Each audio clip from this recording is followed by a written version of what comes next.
The Game Boy Advance had a massive library of more than 1,500 games, and with so many releases, it was inevitable that some great titles would eventually fade from memory. Some were overlooked at launch, while others simply disappeared as the years passed. Today we're going back to revisit 12 GBA games that time forgot, and see why they're still worth playing today. I already included a Dragon Ball game in my last GBA video, and yes, I'm doing it again. I'm a huge fan of the series, but this isn't here just because of nostalgia. The legacy of Goku 2 is genuinely a great action RPG, and a massive improvement over its disappointing predecessor. The game covers everything from the arrival of future Trunks to the end of the Cell games, condensing dozens of anime episodes to an adventure that lasts around 20 hours. You can control Gohan, Vegeta, Piccolo, Goku, and Trunks, each with different attacks and areas only certain characters can access. Unlike the first game, there's much more freedom to explore, complete side quests, collect golden capsules, and revisit locations whenever you want. Combat is simple but satisfying, mixing melee attacks with familiar energy techniques while gradually making each fighter stronger. Boss battles are also bigger and more challenging, occasionally forcing you to level up before moving forward. What really makes it work for me is how much Dragon Ball personality it has.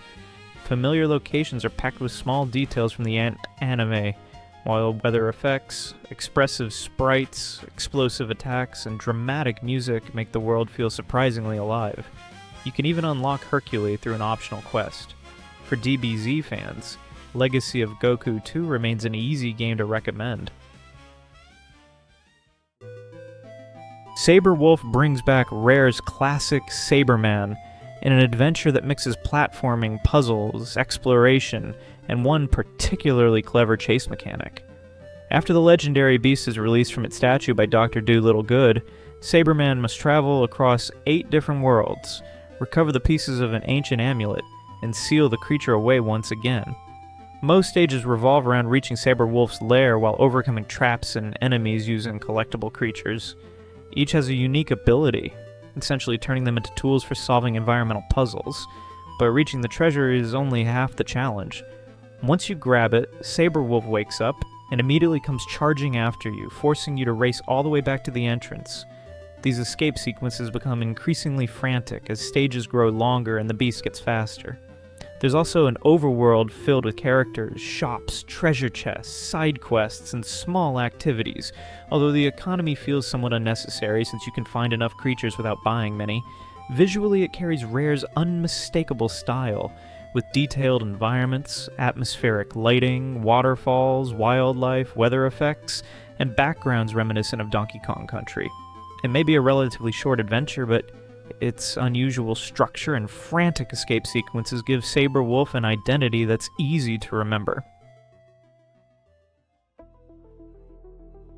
I'll admit something before talking about this one. I've never completely understood everything going on in the Star Wars movies, but fortunately, you don't need to be an expert on the universe to enjoy Star Wars Episode 3 on the GBA. At its core, this is a straightforward side-scrolling beat-em-up, and a surprisingly entertaining one. You can play as either Obi-Wan Kenobi or Anakin Skywalker, with each following a different route through the story. Anakin's campaign is especially interesting because you actually experience his transformation from Jedi Knight into Darth Vader. Combat revolves around lightsaber combos and several Force abilities, with one of the coolest mechanics allowing you to block incoming blaster shots and send them straight back at enemies. There's more depth here than you might expect. Completing stages earns points that can improve health, strength, and Force abilities, while fighting efficiently and using varied combos rewards Jedi-style points for unlocking and upgrading powers. You can even replay completed stages to improve your ranking. The biggest weakness is repetition, since you'll destroy plenty of similar droids and clones, and both campaigns can be completed surprisingly quickly. Still, fluid animations, destructible enemies, detailed backgrounds, recognizable bosses like General Grievous and Count Dooku, and excellent Star Wars music make this a much better handheld adaptation than it had any right to be. Crash Bandicoot: The Huge Adventure was a surprisingly important release for the series.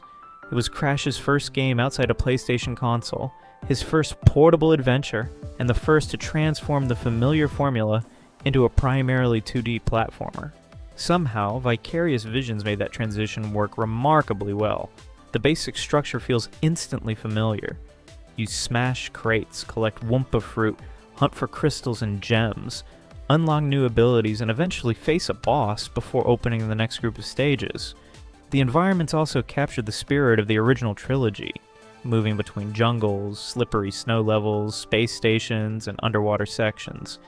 There's more variety than expected, including into-the-screen shooting stages that use scaling effects to create a convincing sense of 3D movement. They're simple, but surprisingly impressive for the GBA hardware. The campaign offers 20 stages, and finishing them is only part of the experience.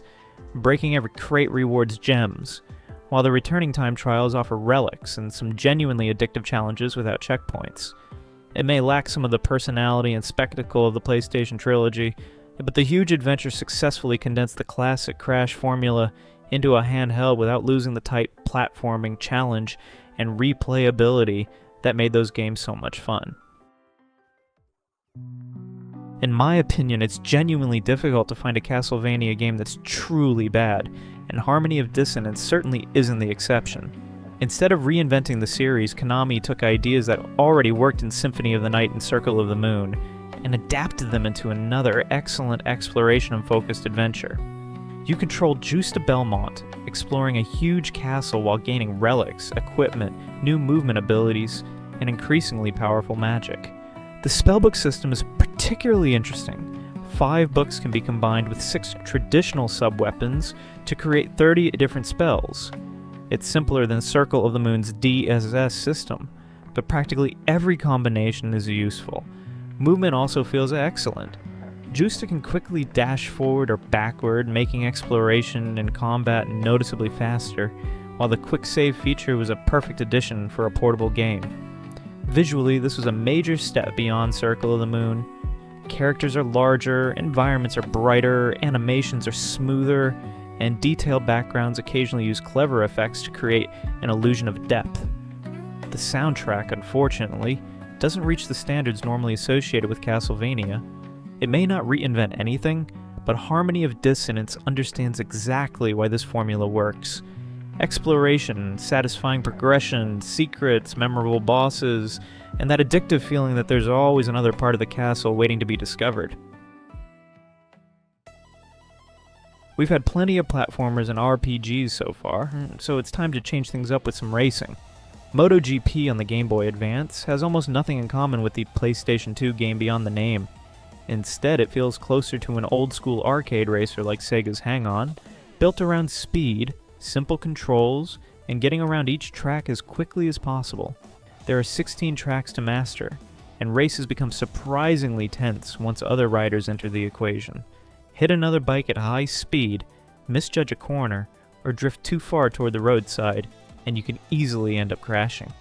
Fall behind, and you can even perform a wheelie for an extra burst of speed. Technically, the racing engine is impressive. The road uses a scaling bitmap that flies beneath the bike at a smooth frame rate, while signs, barriers, and other trackside objects rush past convincingly.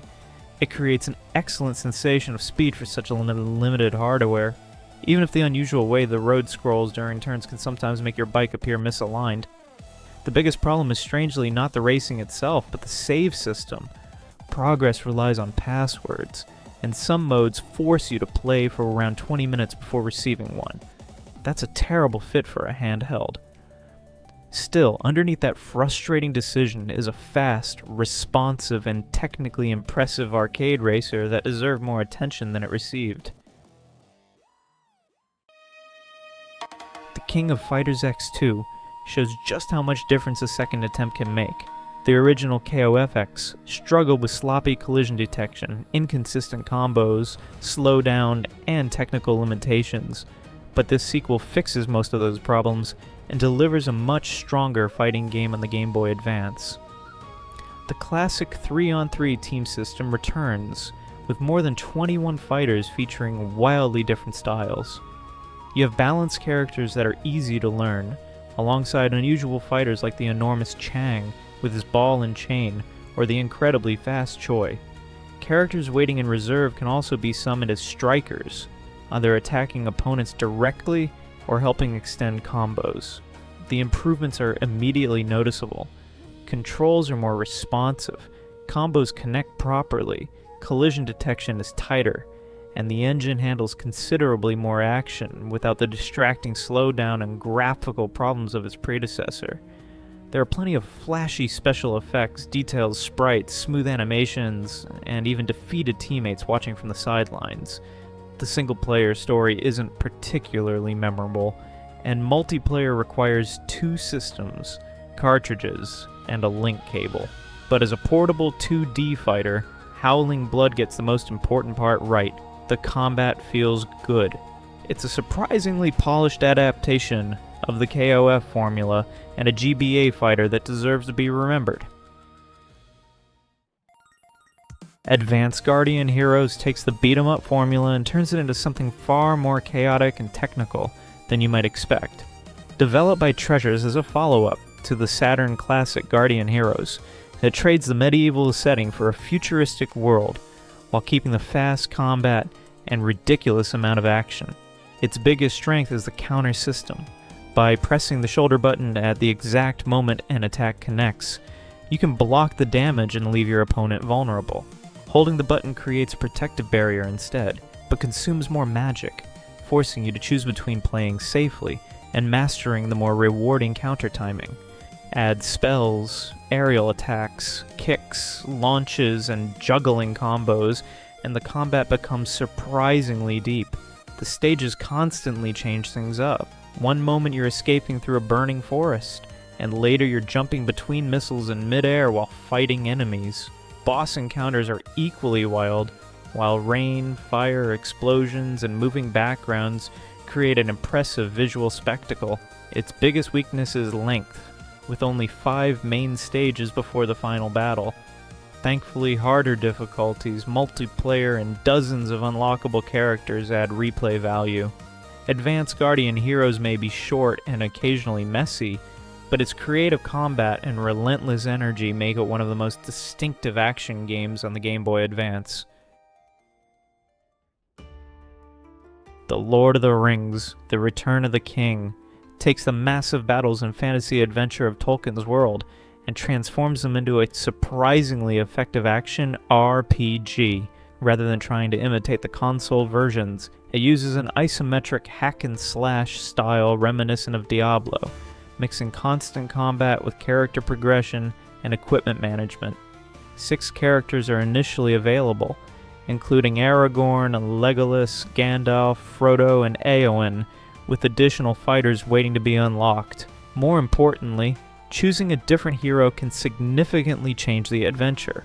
Characters follow different routes through the story, visit different stages, and require different strategies.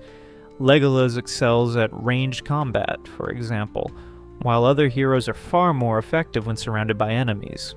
Defeating enemies earns experience and skill points that can be invested into new abilities, while weapons, armor, and other equipment constantly provide opportunities to improve your character.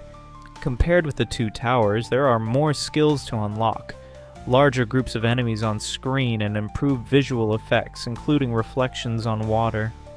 Combat can eventually become repetitive, but the multiple campaigns, character customization, unlockable maps, and excellent 2-player cooperative mode give the game considerable replay value.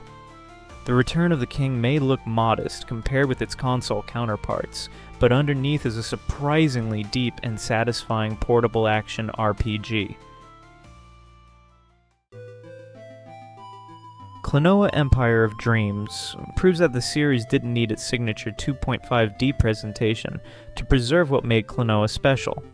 Released in 2001, it transforms the formula into a fully 2D adventure while putting a stronger emphasis on puzzles, exploration, and clever use of enemies.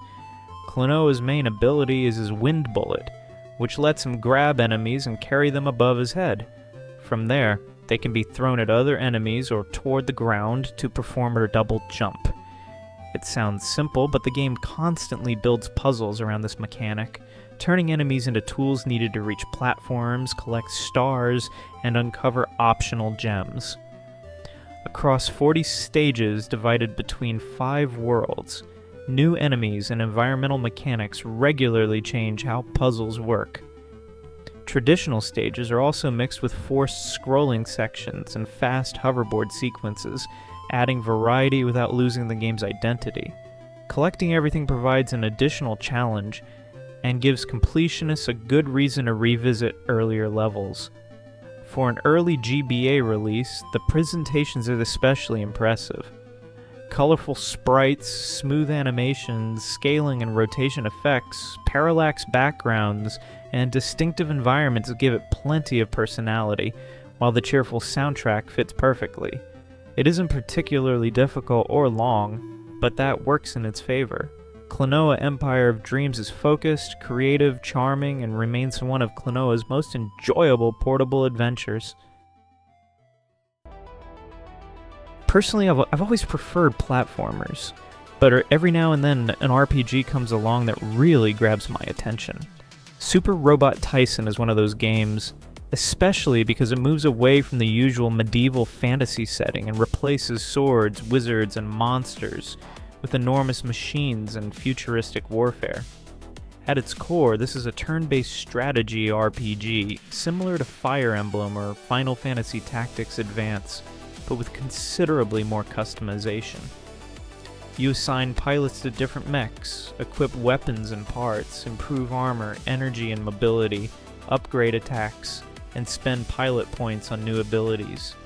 Even terrain matters, meaning a powerful weapon can become far less effective under the wrong conditions, and the story is equally ambitious. You can choose between Ryusei and Kyosuke, experiencing different perspectives of the same conflict, and giving the campaign genuine replay value. There are plenty of factions, characters, and acronyms to remember, so following everything can be challenging at first, but the world becomes surprisingly compelling once it clicks. The battlefield graphics are fairly basic, but combat sequences are another story. Detailed mechs, explosive attacks, character portraits, and dramatic animations make battles genuinely satisfying to watch. It certainly isn't the most accessible strategy RPG, especially with its lack of a proper tutorial. But with 2 story routes, battle masteries, hidden content, and potentially more than 80 hours of gameplay, Original Generation offers an impressive amount of depth for players willing to learn its systems.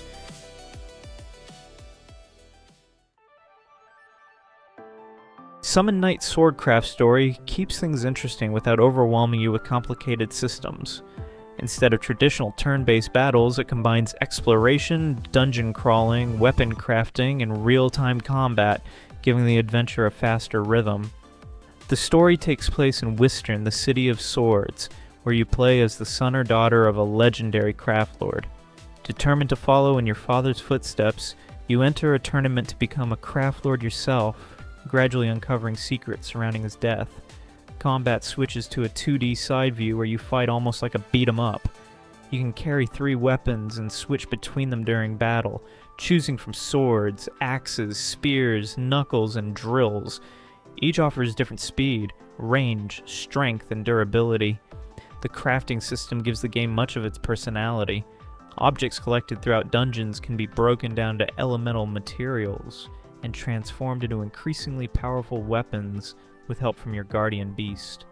Random encounters can become repetitive, but tournament battles are more engaging. With likable characters, humor, weapon experimentation, multiple protagonists, and additional content after finishing the story, Swordcraft Story is a charming action RPG that's very easy to enjoy. And that's our list. The Game Boy Advance had an enormous library, and many great games simply didn't receive the same attention as the system's biggest releases.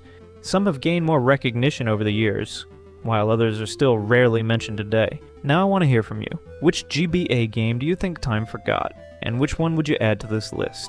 If you enjoyed the video, leave a like, subscribe to the channel, and share your picks in the comments. I'm Edward, it was a pleasure having you here, and I'll see you in the next video. Thanks for watching.